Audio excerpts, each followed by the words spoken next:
Clôture le week-end dernier à Conakry de l'atelier de formation des membres du comité régional technique de protection de l'enfant. C'était une initiative de la direction régionale des affaires sociales, de la promotion féminine et de l'enfance. Les travaux ont permis aux participants de passer en revue des activités menées en 2012, mais aussi de mettre en place des membres du comité.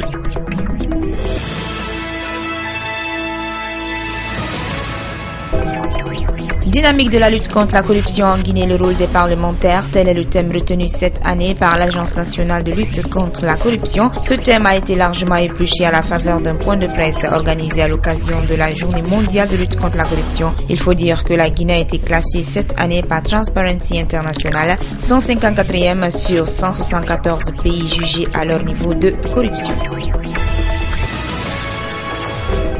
Commémoration ce lundi du 64e anniversaire de la Journée internationale des droits de l'homme. Cette journée est célébrée cette année sous le thème l'inclusion et le droit de participer à la vie publique. Ma voix compte en Guinée. C'est le palais du peuple qui a abrité les festivités en présence du ministre des droits de l'homme et des libertés publiques.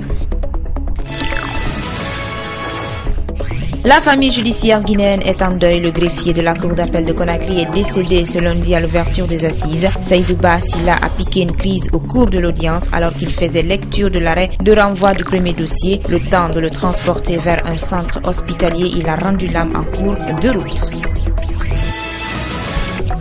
Rien ne va plus à l'ISEG, Institut supérieur des sciences de l'éducation de Guinée. Des étudiants diplômés de cet institut ont déclenché depuis la semaine dernière un mouvement de débrayage. Ils exigent ni plus ni moins leur intégration à la fonction publique. Quelques échauffourées ont éclaté ce lundi entre forces de l'ordre et étudiants devant la rentrée de l'établissement. Conséquence, certains étudiants protestataires ont été interpellés. L'ex-directrice nationale du Trésor public assassinée le 9 novembre dernier à Conakry, immortalisée, la deuxième promotion du système LMD de l'université Mahatma Gandhi a été baptisée le week-end dernier promotion Aïssatou Boiro. Tout un symbole, c'était à la faveur d'une cérémonie de remise de diplôme de fin de cycle. Plusieurs personnalités de haut rang étaient de la partie.